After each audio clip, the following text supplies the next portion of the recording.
ഒരു യുദ്ധം നമ്മൾ നിരന്തരം ചെയ്യുന്നുണ്ട്, ഭൗതിക ജീവിതത്തിലുണ്ട്. അതുപോലെ തന്നെ ആത്മീയ ലോകത്തും ഒരു യുദ്ധം, ഒരു ആത്മീയ മനുഷ്യൻ നിരന്തരം വ്യാപരിക്കുന്നുണ്ട്. അതിനകത്ത് ഏറ്റവും പ്രധാനമായിട്ട് പൗലോസ് പറയുന്നൊരു കാര്യം, നമ്മൾ ആത്മീയ യുദ്ധത്തിലായിരിക്കുന്നവർ നമ്മുടെ കണ്ണുകൾ കൊണ്ട് കാണാൻ പറ്റുന്നതോ നമ്മുടെ ഇന്ദ്രിയങ്ങൾ കൊണ്ടും മനസ്സിലാക്കാൻ പറ്റാവുന്നതോ ആയ ഒരു ശത്രുവിനെതിരായിട്ടല്ല നമ്മൾ യുദ്ധം ചെയ്യുന്നത്. അതെപ്പോഴും മനസ്സിലാക്കണം. ഇത് ഏറ്റവും പ്രധാനപ്പെട്ട വിഷയമാണ്. ആത്മീയ യുദ്ധത്തിൽ നമ്മൾ യുദ്ധം ചെയ്യുന്നത് കാണപ്പെടുന്ന ഏതെങ്കിലും ഒരു വസ്തുവിനോ വ്യക്തികൾക്കോ എതിരായിട്ടല്ല, കാണപ്പെടാത്ത ഒരു തിന്മയുടെ രൂപത്തിനും തിന്മയ്ക്കും എതിരായിട്ടാണ് പടപെട്ടുന്നത്. അതുകൊണ്ടാണ് പൗലോസ് പറയുന്നത്, നിങ്ങൾ എന്ത് ചെയ്യണം? നിങ്ങൾ സാത്താന്റെ കുടില തന്ത്രങ്ങളെ എതിർത്ത് നിൽക്കാൻ ദൈവത്തിന്റെ എല്ലാ ആയുധങ്ങളും ധരിക്കണം. എന്നിട്ട് ഇതെല്ലാം പറഞ്ഞിട്ട് അവസാനം പൗലോസ് വീണ്ടും പറയുന്നുണ്ട്, നിങ്ങൾ തിന്മയുടെ ദിനത്തിൽ ചെറുത്ത് നിൽക്കാനും എല്ലാ കർത്തവ്യങ്ങളും നിറവേറ്റിക്കൊണ്ട് പിടിച്ചു നിൽക്കാനും നിങ്ങൾ ദൈവത്തിന്റെ ആയുധങ്ങൾ ധരിക്കുവിൻ. അപ്പോ ആത്മീയ യുദ്ധത്തിൽ നമുക്ക് വേണ്ടത് ആത്മീയ ആയുധങ്ങളാണ്. അത് വളരെ കൃത്യമാണ്. ഈ ലോകത്തിന്റെ ഒരായുധം കൊണ്ടും നമ്മുടെ ആത്മീയ ശത്രുവിനെ നമുക്ക് തോൽപ്പിക്കാൻ പറ്റില്ല. അതുകൊണ്ടാണല്ലോ നമ്മൾ പറയുന്നത്, മനുഷ്യന്റെ ബുദ്ധി എത്ര കണ്ട് വളർന്നെന്ന് പറഞ്ഞാലും, നിനക്ക് എത്ര കണ്ട് ബുദ്ധിയുണ്ടെന്ന് പറഞ്ഞാലും ആത്മീയ ലോകത്തിന്റെ ശത്രുവിനെ നിനക്ക് തോൽപ്പിക്കാൻ പറ്റില്ല. കാരണം എന്താ? മനുഷ്യന്റെ ബുദ്ധി കൊണ്ടോ മനുഷ്യന്റെ കഴിവ് കൊണ്ടോ ഗ്രഹിക്കാനും മനസ്സിലാക്കാവുന്നതിനും അപ്പുറമായതും ദൈവിക ജ്ഞാനത്തിൽ മനസ്സിലാക്കാൻ പറ്റുന്നതുമാണ് ആത്മീയ മണ്ഡലങ്ങളിൽ പ്രവർത്തിച്ചുകൊണ്ടിരിക്കുന്ന ആത്മീയ ശത്രു എന്ന് പറയുന്നത്. അതുകൊണ്ട് ബുദ്ധി വളർന്നത് കൊണ്ട് വീഴാതിരിക്കൊന്നുമില്ല. അവൻ പ്രലോഭനങ്ങളിൽ വീഴാം, പ്രതിസന്ധികളിൽ വീഴാം, പാപത്തിൽ വീഴാം, ജീവിതത്തിൽ ഇടർച്ചയുണ്ടാകാം, നിരാശയിലേക്ക് വീഴാം, ആത്മഹത്യയെ കുറിച്ച് ചിന്തിക്കാം. അപ്പോ ബുദ്ധി വളർന്നു എന്ന് കരുതി നമ്മൾ തെറ്റിദ്ധരിക്കരുത് ആത്മീയ ലോകത്തിന്റെ ശത്രുവിനെ മനസ്സിലാക്കാൻ പറ്റുമെന്ന്. ഇല്ല, അത് തെറ്റിദ്ധാരണയാണ്. കാരണം അത് കാണപ്പെടുന്ന ലോകമല്ലാത്തത് കൊണ്ട്. അതുകൊണ്ടാണ് പൗലോസ് പറഞ്ഞത്, ആത്മീയ യുദ്ധത്തിൽ നമുക്ക് വേണ്ടത് ആത്മീയ ആയുധങ്ങളാണ്. അത് ഘടനയുണ്ട്. ആ ഘടനയെ കുറിച്ച് പൗലോസ് പറയുകയാണ്, നമ്മൾ യുദ്ധം ചെയ്യുന്നത് മാംസത്തിനും രക്തത്തിനും എതിരായിട്ടല്ല. എന്ന് പറഞ്ഞാൽ മനുഷ്യർക്കെതിരായിട്ടല്ല നമ്മൾ യുദ്ധം ചെയ്യുന്നത്. അതുകൊണ്ട് എപ്പോഴും മനസ്സിലാക്കിയിരിക്കേണ്ട ഒരു വിഷയം, മനുഷ്യരാരും നമ്മുടെ ശത്രുക്കളല്ല.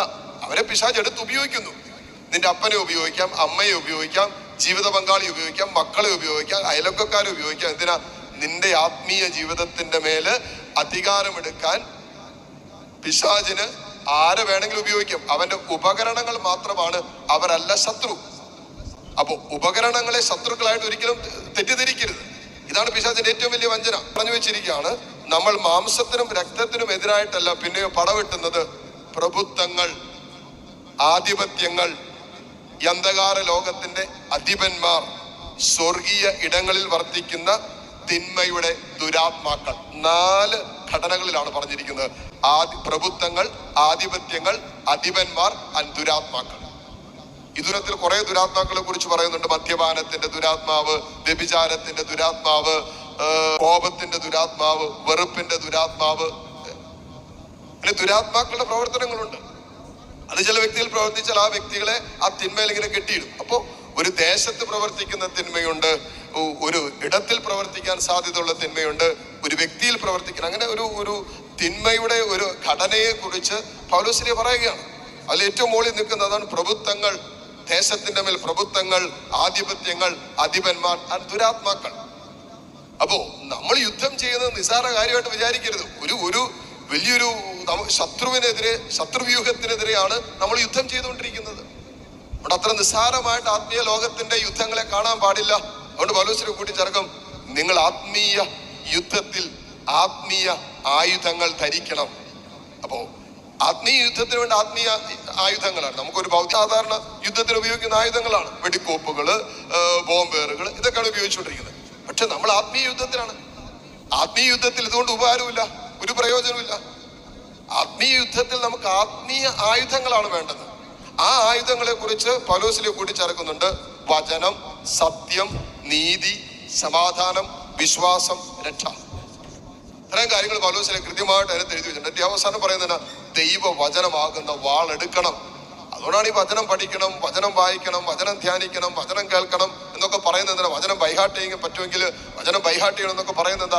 ഈ ആത്മീയ യുദ്ധത്തിൽ നമുക്ക് സാത്താനെതിരെ, തിന്മയ്ക്കെതിരെ നമ്മൾ അറ്റാക്ക് ചെയ്യുന്നത് വാളുകൊണ്ടാണ്. തിരിച്ചടിക്കാനുള്ള ആയുധമാണ് വാളെന്ന് പറയുന്നത്. അപ്പോ വചനമാകുന്ന വാളില്ലെങ്കിൽ നമുക്കറിയാം നിരന്തരമായി അടിയേറ്റ് കഴിയുമ്പോൾ നമ്മൾ വീണു പോകാൻ സാധ്യതയുണ്ട്. അതുകൊണ്ട് തിരിച്ചടിക്കാനും കൂടി ഒരു ആത്മീയ പൈതൽ അറിഞ്ഞിരിക്കണം. അതിനവൻ വാൾ ഉപയോഗിക്കണം. അതേ പൗലോസ്ലീഹ പറയുന്നത് വചനമാകുന്ന വാൾ എടുക്കണം. അതാണ് ആത്മാവിന്റെ വചനമാകുന്ന വാളിനെ കുറിച്ച് പൗലോസ്ലീഹ പറയുക. ആത്മീയ ലോകത്തിന്റെ, അദൃശ്യ ലോകത്തിന്റെ ആ തിന്മയുടെ സ്വാധീനങ്ങളെ തിരിച്ചറിഞ്ഞ് വിശുദ്ധ ജീവിതത്തിൽ, പ്രാർത്ഥനാ ജീവിതത്തിൽ, ദൈവത്തോടുള്ള ബന്ധത്തിൽ നമുക്ക് നിലനിൽക്കണമെങ്കിൽ നമ്മൾ ആത്മീയ ആയുധങ്ങൾ നിരന്തരം ഉപയോഗിക്കുന്നവരാകണം.